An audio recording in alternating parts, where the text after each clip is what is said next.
Hello students, আজকে আমি একটা ভিডিও করছি যেটা হচ্ছে অ্যাবায়োটিক ফ্যাক্টর আর বায়োটিক ফ্যাক্টর। তো তোমরা জানো অ্যাবায়োটিক ফ্যাক্টর হচ্ছে অজীবজ প্রভাবক আর বায়োটিক ফ্যাক্টর হচ্ছে জীবজ প্রভাবক। তো অ্যাবায়োটিক ফ্যাক্টরের মধ্যে যেগুলো আসছে যেমন লাইট, টেম্পারেচার, ওয়াটার, সয়েল, এগুলো কিভাবে বিভিন্ন রকম প্রাণীকে বিভিন্ন রকমভাবে প্রভাবিত করে বা বিভিন্ন রকম প্রাণী অ্যাবায়োটিক ফ্যাক্টরের যে তারতম্য সেটা বিভিন্ন রকমভাবে সহ্য করতে পারে। অ্যাবায়োটিক ফ্যাক্টরের কাছে বিভিন্ন রকম প্রাণী বিভিন্ন রকমভাবে রেসপন্স করে। অ্যাবায়োটিক ফ্যাক্টরের তারতম্যটা তারা বিভিন্ন রকমভাবে নিতে পারে। সেই অনুযায়ী আমরা প্রাণীকে দুটো ভাগে ভাগ করছি, একটা হচ্ছে ইউরিথার্মাল আর একটা হচ্ছে স্টেনোথার্মাল। আমরা যদি একটা অ্যাবায়োটিক ফ্যাক্টর ধরেছি সেটা হচ্ছে টেম্পারেচার বা তাপমাত্রা। তো তাপমাত্রার পার্থক্য, তাপমাত্রার যে তারতম্য আছে সেটা সহ্য করার ক্ষমতা অনুযায়ী আমরা দুই রকমের প্রাণী দেখতে পাচ্ছি। একটা হচ্ছে ইউরিথার্মাল আর একটা হচ্ছে স্টেনোথার্মাল। তো ইউরি মিন্স হচ্ছে ট্রু বা হোয়াইট, মানে প্রশস্ত বা চওড়া, তার রেঞ্জটা বেশি। তো এখানে আমি লিখেছি যে হোয়াইট রেঞ্জ অফ টেম্পারেচার, মানে কিছু কিছু প্রাণী আছে যারা বেশি তাপমাত্রার তারতম্য সহ্য করতে পারে, তাদেরকেই বলা হচ্ছে ইউরি থার্মাল। থার্মাল মানে তো হচ্ছে তাপমাত্রা, ইউরি মানে হচ্ছে হোয়াইট মানে বেশি তাপমাত্রা। তো এখানে দেখো 25 থেকে 45 ডিগ্রি সেন্টিগ্রেড তাপমাত্রা, এই রেঞ্জের মধ্যে তাপমাত্রা তারতম্য সহ্য করতে পারে, তাদেরকেই বলা হচ্ছে ইউরি থার্মাল। তো some types of organisms that are capable to tolerate wide range of temperature, তাদেরকেই বলা হচ্ছে ইউরিথার্মাল। আরেকটা বলে ওয়ার্ম ব্লাডেড বা হোমিওথার্মস বা এন্ডোথার্মস বা উষ্ণ শোণিত প্রাণী, যেমন হচ্ছে আমরা। আরেকটা হচ্ছে স্টেনোথার্মাল। স্টেনো মিন্স হচ্ছে নেরো বা সরু টাইপের। তো তাপমাত্রার তারতম্য বেশি সহ্য করতে পারছে না, 20 থেকে 25 ডিগ্রি সেন্টিগ্রেড তাপমাত্রার তারতম্য। দেখো খুব কম তাপমাত্রার, কম রেঞ্জের তাপমাত্রার তারতম্য যারা সহ্য করতে পারে তাদেরকেই বলা হচ্ছে স্টেনোথার্মাল।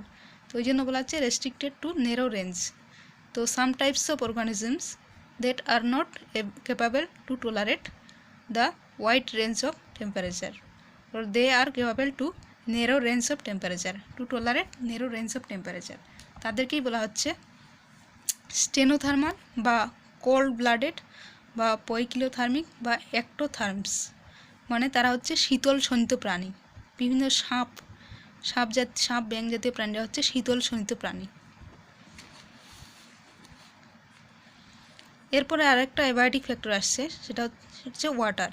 তো জলের মধ্যে বিশেষ করে যে মাছ বা যেই জলজ যে প্রাণীগুলো আছে সেই অনুযায়ী জলের মধ্যে দু রকমের আমরা জল দেখতে পাই। একটা হচ্ছে মেরিন ওয়াটার, যেটা মেরিন ওয়াটার বা সমুদ্রের যে জলটা আছে স্যালাইন ওয়াটার, লবণাক্ত।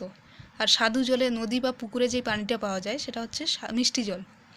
তো সেই জলের মধ্যে বিভিন্ন রকমের লবণ বলতে হচ্ছে NaCl। সেই NaClটা ভেঙে গিয়ে Na+Cl- আয়নে পরিণত হয়। সেই আয়ন এবং জলের যে তারতম্য সেইটা সহ্য করার ক্ষমতা অনুযায়ী আমরা জলের যে প্রাণীকে দুরকমভাবে ভাগ করতে পারছি। একটা হচ্ছে ইউরি হেলাইন আর একটা হচ্ছে stenohaline. Eury means true or wide, haline means salinity মানে লবণাক্ত সেই জল। So those organism which can tolerate wide range of salinity, যারা লবণ এবং আয়নের তারতম্য বেশি সহ্য করতে পারে, তাদেরকেই বলা হচ্ছে ইউরি হেলাইন। মানে যেসব মাছ অনেক দূর পর্যন্ত লবণ এবং আয়নের পরিবর্তন সহ্য করতে পারে তাদেরকেই বলা হচ্ছে ইউরি হেলাইন মাছ, যেমন হচ্ছে ভেটকি মাছ। আর স্টেনো হেলাইন হচ্ছে those organism which can not tolerate wide range of salinity. ঠিক আগের মতোই কিছু কিছু প্রাণী আছে, মাছ আছে যেগুলো লবণ এবং আয়নের পরিবর্তন সামান্য পরিমাণে সহ্য করতে পারে, তাদেরকেই বলা হচ্ছে স্টেনোহেলাইন মাছ, যেমন হচ্ছে রুই মাছ।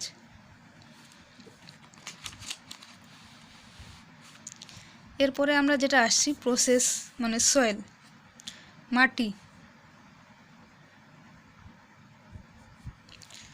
মাটি কিভাবে সৃষ্টি হচ্ছে। একটা পাহাড়ের মধ্যে উপরের লেয়ারে ফার্স্ট গ্রো করছে লাইকেনের উপর গ্রো করছে বিভিন্ন রকমের ব্রায়োফাইট, পাহাড়ের উপর আরেকটা লেয়ার হয়ে যাচ্ছে। এই ব্রায়োফাইট লাইকেন জন্মগ্রহণ করার পর এরা মাটি থেকে পাহাড়ের যে শক্ত পাথর আছে সেই পাথরটা ক্ষয় করতে শুরু করে বা সেই পাথরকে ব্রেকডাউন করতে শুরু করে। এইভাবে ব্রেকডাউন করতে করতে পাথরের উপর আস্তে আস্তে পাথর থেকে মাটিতে পরিণত হয়। এই উপরের লেয়ার পুরোটাই মাটিতে পরিণত হয়। তারপর সেখান থেকে টেরিডোফাইট, জিমনোস্পার্ম, এনজিওস্পার্ম আরও যেই মানে যেই উদ্ভিদগুলো আছে সেগুলো জন্মগ্রহণ করতে শুরু করে। ওই জন্য আমরা দেখি পাহাড়ের বিভিন্ন লেয়ারে বিভিন্ন রকম উদ্ভিদ পাওয়া যায়। তো এইভাবে মাটির সৃষ্টি হচ্ছে। ফার্স্টে পাহাড়ের উপর লাইকেন গ্রো করছে, লাইকেন বিভিন্ন রকমের কেমিক্যাল সিক্রেট করছে, সেই কেমিক্যালসের সাহায্যে কিছু কিছু ব্রায়োফাইট গ্রো করছে এবং এরা গ্রো করার ফলে এরা পাহাড়ের যে শক্ত যে পাথরটা ছিল সেই পাথরটা ভেঙে বা ক্ষয়ে গিয়ে সেখানে ব্রেকডাউন করে পাহাড় থেকে মাটির সৃষ্টি করছে। তো মাটির যে ফরমেশনটা হচ্ছে, the process of formation of soil is called pedogenesis. তো পাহাড়ের উপর মাটির ফরমেশনটাকেই বলা হচ্ছে pedogenesis. The process of formation of soil is called pedogenesis. এরপরে আমরা আসছি লাইট। লাইট আমাদের বিভিন্ন রকমভাবে হেল্প করছে। The green plants they produce, তাহলে সবুজ মানে যে গাছ উদ্ভিদরা আছে তারা ফটোসিনথেসিস প্রক্রিয়ায় খাদ্য তৈরি করে। আবার লাইট ফ্লাওয়ারিংয়ের জন্য বিশেষভাবে গুরুত্বপূর্ণ। তাহলে প্লান্ট ফটোসিনথেসিস প্রক্রিয়ায় খাদ্য তৈরি করে। তাহলে green plant produce food by the process photosynthesis. আর একটা হচ্ছে ফটোপিরিয়ডিজম। ফটোপিরিয়ডিজম হচ্ছে the amount of light required for flowering. তো একটা গাছের ফুল ফোটার জন্য একটা নির্দিষ্ট পরিমাণ লাইটের প্রয়োজন হয়, যে লাইটটা প্লান্ট মানে প্রতিটা স্পিসিসের ক্ষেত্রে নির্দিষ্ট। এক একটা প্লান্টের ক্ষেত্রে এক এক রকম। এক একটা প্লান্টের ফুল ফোটানোর জন্য এক এক রকম লাইটের প্রয়োজন হয়। সেই অনুযায়ী প্লান্টকে বিভিন্ন রকমভাবে আমরা শর্ট ডে প্লান্ট বা লং ডে প্লান্ট বিভিন্ন রকমভাবে ভাগ করি। তো ফুল ফোটার জন্য যে লাইটের দরকার মানে সেটাকেই বলা হচ্ছে ফটোপিরিয়ডিজম।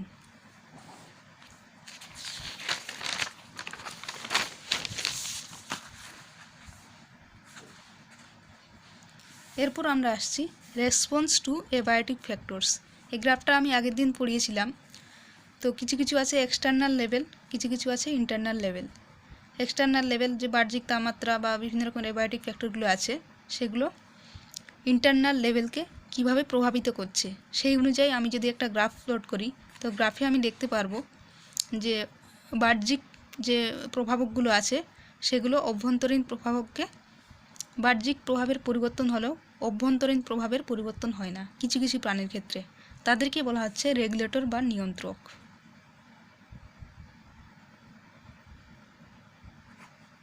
তাহলে বাইরের পরিবেশের পরিবর্তন যাই হোক, তারা নিজের পরিবেশের যে পিএইচ বা তাপমাত্রা বা আয়নের ঘনত্ব পরিবর্তন করে না, সেটা কনস্ট্যান্ট থাকে। তাদেরকে বলা হচ্ছে নিয়ন্ত্রক। কিছু কিছু প্রাণী আছে যাদের বাইরের পরিবেশের পরিবর্তন হলে নিজেদের দেহের মধ্যে সেই পরিবেশের পরিবর্তন হয়, তাদেরকে বলা হচ্ছে কনফর্মার্স। তো কনফর্মার্স হচ্ছে তারা যারা বাইরের পরিবেশের পরিবর্তন হলে নিজেদের দেহের যে অভ্যন্তরীণ পরিবেশ আছে পরিবর্তন করতে সক্ষম। বাইরে যদি তাপমাত্রা খুব ঠান্ডা হয় তাহলে তাদের দেহের ভেতরের যে রক্ত আছে সেই রক্তটাও ঠান্ডা হয়ে যাবে। তো সেই টাইপের প্রাণীদের বলা হচ্ছে কনফর্মার্স বা অনুগামী।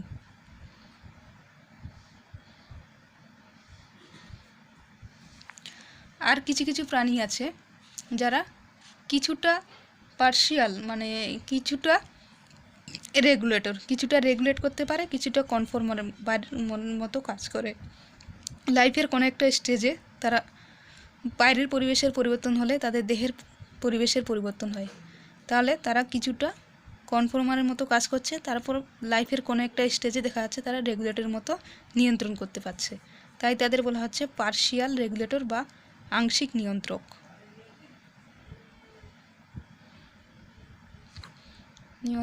এর আগের দিন আমি বলেছিলাম এগুলো। তো এই যে বাইরের পরিবেশের সঙ্গে দেহের অভ্যন্তরীণ পরিবেশের যে পার্থক্যের উপর ভিত্তি করে বিভিন্ন প্রাণী বিভিন্ন রকমভাবে রেসপন্স করে, অ্যাবায়োটিক ফ্যাক্টরকে বিভিন্ন রকমভাবে রেসপন্স করে। কেউ কেউ রেগুলেট করতে পারে, তাদেরকে বলা হচ্ছে রেগুলেটর। কেউ কেউ কনফর্ম করতে পারে, তাদেরকে বলা হচ্ছে কনফর্মার্স। কেউ কেউ মাইগ্রেট করে, যেহেতু তারা রেগুলেট করতে পারছে না, তারা বিভিন্ন জায়গায় মাইগ্রেট করছে, অন্য জায়গায় চলে যাচ্ছে। শীতের দেশে থাকলে তারা শীত সহ্য করতে না পারলে গরমের দেশে চলে যাচ্ছে। এই প্রসেসটাকে বলা হচ্ছে মাইগ্রেশন বা পরিযান। আর কেউ সাসপেন্ড করে, সাসপেনশন, প্রসেসটাকে বলা হচ্ছে সাসপেনশন। সবগুলোই আমি বোঝাবো। অ্যাবায়োটিক ফ্যাক্টরের উপর রেসপন্স করে বিভিন্ন রকম প্রাণী বিভিন্ন রকম রেসপন্স দেখাচ্ছে। কেউ রেগুলেট, কেউ কনফার্ম করছে, কেউ মাইগ্রেট করছে, কেউ সাসপেন্ড করছে। এই বিভিন্ন রকমের যে মানে ফ্যাক্টরগুলো আছে, বিভিন্ন রকম প্রাণী যে বিভিন্ন রকমের পন্থা অবলম্বন করছে, সেগুলো আমি ডিটেলসে আজকে বলবো। তো রেগুলেটর আমি এর আগের দিন বলেছি যে internal level is not changing with respect two external level. দেহের অভ্যন্তরীণ পরিবেশ, দেহের অভ্যন্তরীণ যা কিছু, কোনো কিছুই চেঞ্জ হচ্ছে না। আইদার পিএইচ বা বিভিন্ন রকমের অসমোলারিটি, কোনো কিছুই চেঞ্জ হবে না। That is organism able to maintain homeostasis. তার মানে অর্গানিজম হোমিওস্টেসিস মেনটেন করতে পারে। হোমিওস্টেসিস আমি বলেছি একটা পদ্ধতি যার দ্বারা প্রাণীরা তাদের দেহের অভ্যন্তরীণ যে পরিবেশ আছে সেটাকে মেনটেন করতে পারে ইন চেঞ্জিং এক্সটার্নাল কন্ডিশন। তাহলে এক্সটার্নাল কন্ডিশন চেঞ্জ হলেও তাদের হোমিওস্টেসিসের পদ্ধতির মাধ্যমে তাদের ইন্টারনাল লেভেলটা constant is known as regulation. হ্যাঁ, যারা রেগুলেশন করতে পারে তাদেরকে বলা হচ্ছে রেগুলেটর বা নিয়ন্ত্রক। রেগুলেশন মানে হচ্ছে নিয়ন্ত্রণ। যারা রেগুলেশন করতে পারে তাদেরকে বলা হচ্ছে নিয়ন্ত্রক। যেমন হচ্ছে ম্যামালস আর some kinds of bird, fish etcetera.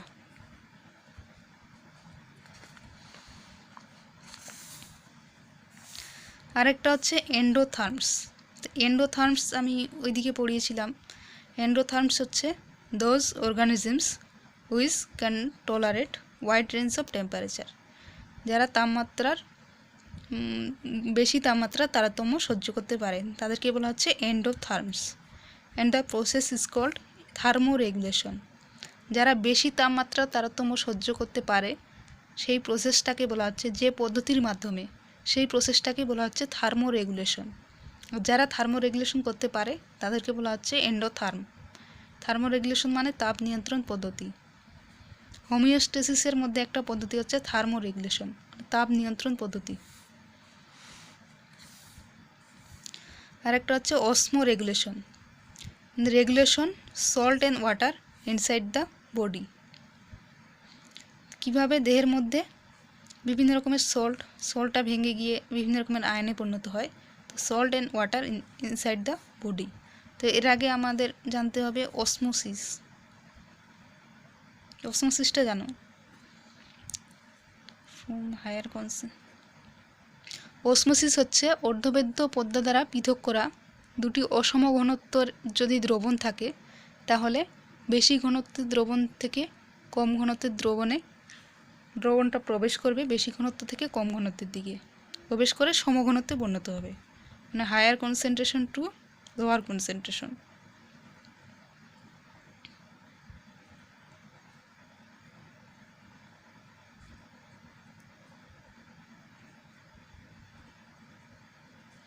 এই প্রসেসটাকেই বলা হচ্ছে অসমোসিস বা অভিস্রবণ। তো অসমোসিস প্রক্রিয়ার মাধ্যমে যারা নিজেদের দেহের মধ্যে regulation of salt and water, osmosis প্রক্রিয়ার মাধ্যমে দেহ থেকে যে মিনিমাম অ্যামাউন্টের যে একটা সল্ট বা মিনিমাম অ্যামাউন্টের যে একটা জলের প্রয়োজন সেটা বেরিয়ে যেতে পারে পরিবেশের বিভিন্ন রকমের ঘনত্বের তারতম্যের জন্য। তো কিছু কিছু প্রাণী আছে যারা এই অসমোটিক ব্যালেন্সটা মেনটেন করে বিভিন্ন রকমের প্রসেসের পদ্ধতির মাধ্যমে। দেহের মধ্যে যে অসমোটিক ব্যালেন্স আছে বা অবিশ্রবণীয় সাম্য, সেই অবিশ্রবণীয় সাম্যটা মেনটেন করে। কখনো কখনো দেখা যায় পরিবেশের মধ্যে বেশি সল্ট হয়ে যায়। পরিবেশের মধ্যে যদি বেশি সল্ট হয়ে যায় তাহলে কি হয়, আমাদের দেহ থেকে জলগুলো বেরিয়ে যাবে। পরিবেশের যে মানে বিশেষ করে অ্যাকোয়াটিক পরিবেশের মধ্যে জলের মধ্যে যে মাছ থাকে, সমুদ্রের জলে যদি বেশি লবণ থাকে তাহলে কি হবে, মাছেদের দেহ থেকে জল বেরিয়ে যাবে, যেহেতু সলিউশনটা বাইরের দিকে, সলিউশনের ঘনত্ব বেশি অসমোসিস প্রক্রিয়ার মাধ্যমে। তো এটা মানে বিভিন্ন রকম এই পদ্ধতিগুলোর মাধ্যমে তো এটাকে রেগুলেশন করা, মানে দেহের মধ্যে যে সল্ট এবং ওয়াটার জল এবং আয়ন বা ওয়াটারের যে ঘনত্বটা সেটা কনস্ট্যান্ট রাখা প্রয়োজন। তো সেই প্রসেসটা যাতে পুরোপুরি বেরিয়ে না যায়, পুরোপুরি জল দেহ থেকে বেরিয়ে না যায়, পুরোপুরি ওয়াটার দেহ থেকে বেরিয়ে না যায়, সেগুলোকে মেনটেন করাটাকেই বলা হচ্ছে regulation, osmoregulation, osmotic balance, to maintain osmotic balance, to constant the concentration of salt and water which the organisms required। তাহলে অসমো রেগুলেশনটা হচ্ছে organisms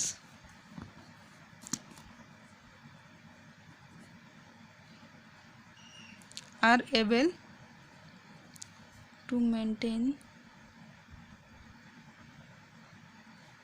the concentration of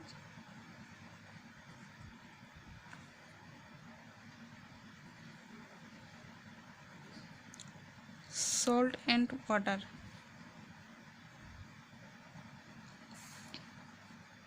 inside their body।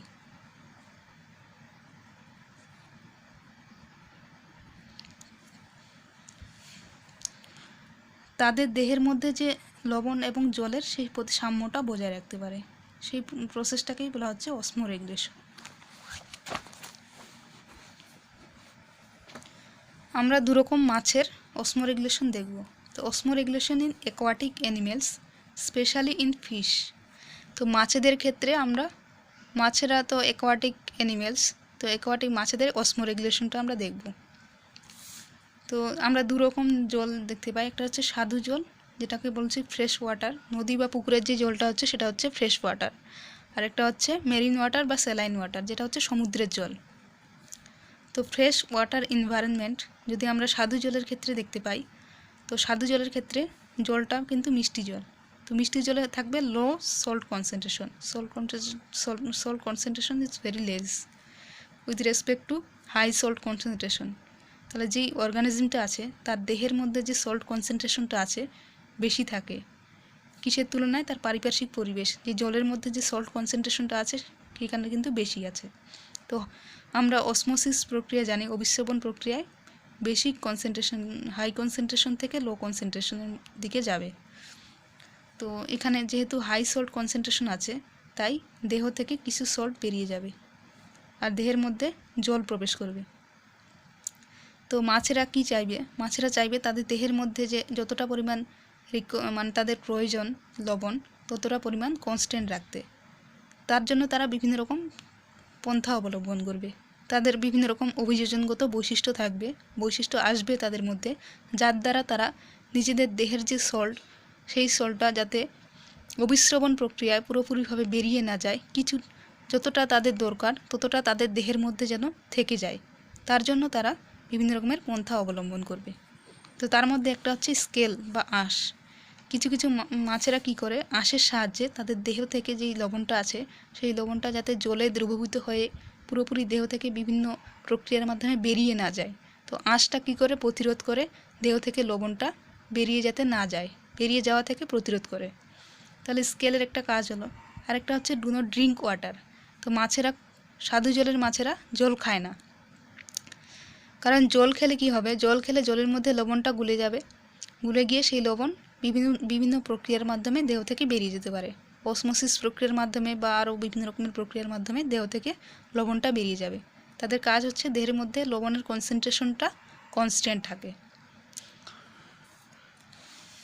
আরেকটা হচ্ছে by uptake salts by gills and skins from food and water. তো তারা কিছু কিছু খাবার খাবে যেগুলো হচ্ছে সল্টি ফুড, বা কিছু কিছু ফুড লবণাক্ত যে খাবারগুলো আছে সেই খাবারগুলো তারা অ্যাবজর্ব করবে বা আপটেক করবে কিসের মাধ্যমে? গিলস, ফুলকার মাধ্যমে বা ত্বকের মাধ্যমে, skin by gills and skins from food and water. তাহলে সেগুলোর মাধ্যমে তারা গ্রহণ করবে। আরেকটা হচ্ছে excess water is removed through the hypotonic urine. তো তারা যে মূত্রটা বা যে ইউরিনটা ত্যাগ করবে সেই ইউরিনটার মধ্যে সেই ইউরিনটা হবে hypotonic. Hypotonic means less solute, সলিউটটা বেশি থাকবে, মোর ওয়াটার। তো এখানে সলিউট বলতে হচ্ছে সল্ট, তার মানে less salt and more water, solute more water. তাহলে কিভাবে তারা তাদের অসমো রেগুলেশন মেনটেন করছে? তাদের যতটুকু দেহের দরকার সেই লবণের পরিমাণটা কনস্ট্যান্ট রাখতে হবে। সেই লবণের পরিমাণ কনস্ট্যান্ট রাখার জন্য, যাতে অসমোসিস প্রক্রিয়ার মাধ্যমে দেহ থেকে লবণ না বেরিয়ে যায়, তার জন্য তারা বিভিন্ন রকমের অভিযোজনগত বৈশিষ্ট্য তাদের মধ্যে আছে। একটা হচ্ছে আঁশের মাধ্যমে যাতে দেহ থেকে লবণ না বেরিয়ে যায়, মানে লবণাক্ত জলটা যাতে না বেরিয়ে যায়, তার জন্য আঁশ প্রতিরোধ করে। আর একটা হচ্ছে ডু নট ড্রিঙ্ক ওয়াটার, তারা জল খাচ্ছে না। আর একটা হচ্ছে by active uptake salts by gills and skins from the food and water. 3 number আরেকটা হচ্ছে excess water is removed through the hypotonic urine. এবার আমরা আসছি সমুদ্রের জলের ক্ষেত্রে। Marine water or saline water. সমুদ্রের জল মানে লবণাক্ত পানি। তো সেই লবণাক্ত জলে high concentration of salt concentration is very high with respect to the salt concentration in their body. তো সমুদ্রের যে সামুদ্রিক মাছগুলো আছে তাদের দেহের মধ্যে লবণের কনসেন্ট্রেশনটা খুব কম, আর জলের মধ্যে লবণের কনসেন্ট্রেশন খুব বেশি। তো বেশি হওয়ার জন্য কি হবে, বাইরে থেকে লবণ দেহের মধ্যে ভিতরে প্রবেশ করবে, আর দেহ থেকে জল বাইরে বেরিয়ে যাবে। তো লবণ প্রবেশ করছে come in and water emerging from their body. Water, তাহলে দেহ থেকে জল বেরিয়ে যাচ্ছে এবং লবণ প্রবেশ করছে অসমোসিস প্রক্রিয়ার মাধ্যমে।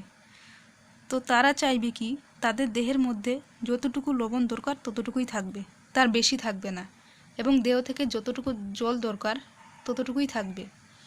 তো তার জন্য তারা বাইরে থেকে যতটা কম সম্ভব লবণ নিতে পারে ততটাই নেবে, এবং দেহ থেকে যাতে জলটা না বেরিয়ে যায় তার জন্য তারা বিভিন্ন রকমভাবে জলের পরিমাণটা, দেহের মধ্যে যে জলের পরিমাণটা কনস্ট্যান্ট রাখার জন্য তারা বিভিন্ন রকমেরভাবে অভিযোজনগত তাদের মধ্যে বিভিন্ন রকম বৈশিষ্ট্য আসবে, বা বিভিন্ন রকম পন্থা তারা অবলম্বন করবে two maintain the minimum level of water in their body which they required the required amount of water to maintain the required amount of water in their body. So to prevent the excess removal of water, তো access ওয়াটারটা যাতে remove হয়ে না যায় দেহ থেকে, তার জন্য এটা প্রিভেন্ট করার জন্য the fishes has an adaptation. তো মাছেদের মধ্যে কিছু অভিযোজনগত বৈশিষ্ট্য দেখা যায়। তার মধ্যে একটা হচ্ছে ড্রিঙ্ক ওয়াটার। আগে দেখেছিলাম তারা ডু নট ড্রিঙ্ক ওয়াটার, তারা জল পান করতো না। জল পান করলে জলের মধ্যে লবণ গুলে যাবে, লবণ গুলে যেয়ে সেই লবণটা বেরিয়ে যেতে পারে। এখানে হচ্ছে drink water. So the water is going inside the elementary canal. তো এলিমেন্টারি ক্যানালের মধ্য দিয়ে তাদের দেহের মধ্যে জলটা প্রবেশ করবে। জলটা প্রবেশ করলে সেই জলের সঙ্গে লবণ গুলে যাবে, গুলে গিয়ে তারপর সেই লবণ জলটা বিভিন্ন রকমের অসমোসিস প্রক্রিয়া, বিভিন্ন রকমের পদ্ধতির মাধ্যমে দেহ থেকে বের করে দেবে। তো বেশির পরিভাগ ও লবণটাই বের করে দেবে। তাহলে ফিশ রিলিজ হাইপারটোনিক ইউরিন। এক্ষেত্রে আগের ক্ষেত্রে মাছ যে রিলিজ করছিল হাইপোটোনিক ইউরিন, এখানে হাইপারটোনিক ইউরিন। হাইপারটোনিক মানে মোর সল্ট লেস ওয়াটার, মানে মোর সলিউট লেস ওয়াটার। সলিউশনটা হচ্ছে হাইপারটোনিক সলিউশন, মোর সলিউটস, আর হচ্ছে লেস ওয়াটার।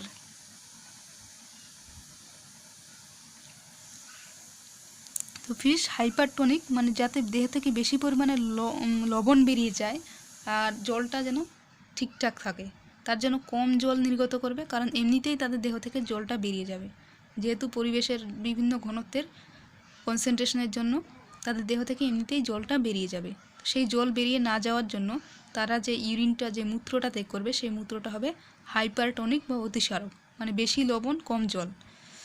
তারপর excess salt is entering in the body is also removed by gills membrane. তাদের দেহের মধ্যে যেহেতু পানিটা পুরো লবণাক্ত, সেই excess salt is removed from their body by gill membrane. ফুলকার যে মেমব্রেন আছে সেই মেমব্রেনের মাধ্যমে এক্সেস সল্টটা বেরিয়ে যাবে। এরপর আমরা আসছি কনফর্মার্স বা অনুগামী।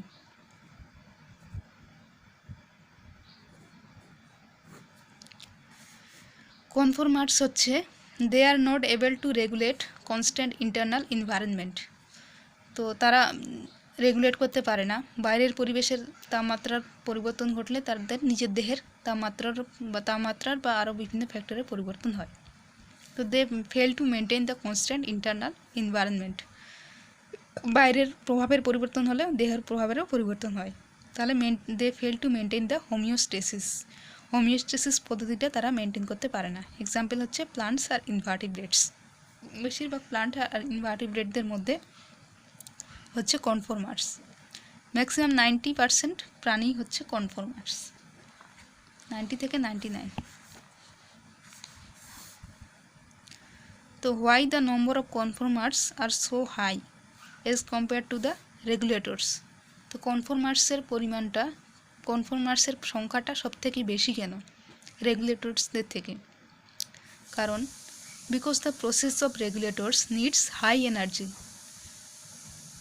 রেগুলেশন, তো যারা রেগুলেশন করতে পারবে, রেগুলেশন করাটাও তো ইজি না, রেগুলেশন করতে হলে দরকার হবে high energy. So most of the animals are not able to utilize the high energy. বেশিরভাগ প্রাণীকেই অতটা হাই এনার্জি ইউটিলাইজ করতে পারে না, অতটা হাই এনার্জি মেনটেন করতে পারে না, অতটা হাই এনার্জি অ্যাডাপ্টেট করতে পারে না, কারণ সবার পক্ষে সম্ভব হয় না। কিছু কিছু প্রাণী আছে যাদের ক্ষেত্রে সম্ভব হয়, যেমন মানুষেরা পারে। তো সেই জন্য ম্যাক্সিমাম হচ্ছে কনফর্মার্সদের আন্ডারে পড়ে। ম্যাক্সিমাম প্রাণী হচ্ছে কনফর্মার্স, প্রাণী বা উদ্ভিদ। So the maximum of them belonging to the category of conformers. Only the organism which are able to utilize high energy that are called regulators.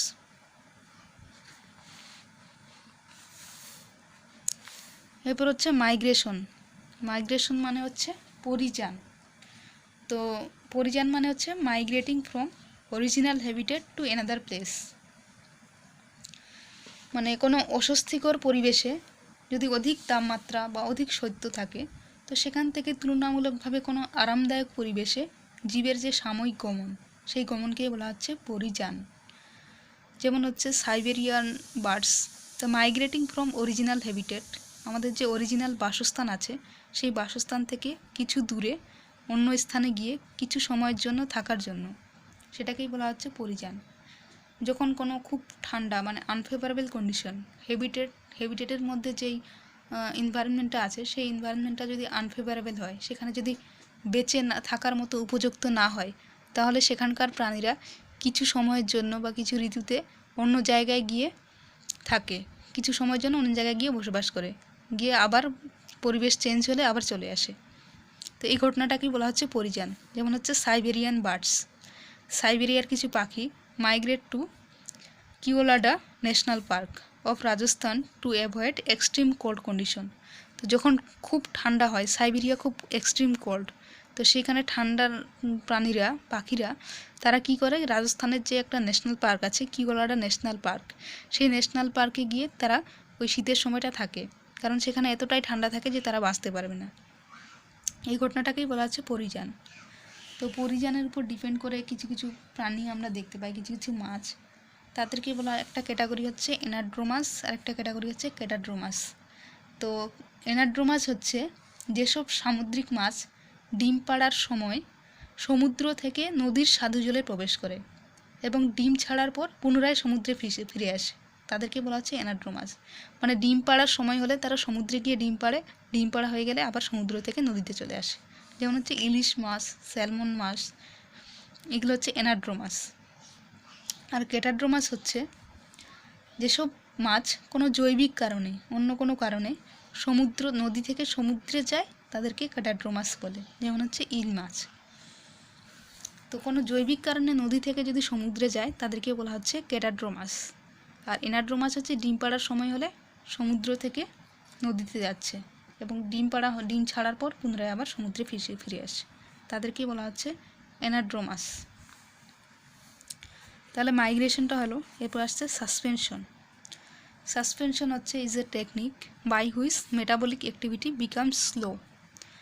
এর আগে আমি পড়িয়েছিলাম, আমি রেগুলেটর, কনফর্মার্স, তারপর মাইগ্রেশন, আর একটা হচ্ছে সাসপেনশন। 4টে পদ্ধতি বাহ্যিক পরিবেশের উপর, অ্যাবায়োটিক ফ্যাক্টরের উপর ডিপেন্ড করে প্রাণীরা বিভিন্ন রকম পন্থা অবলম্বন করে।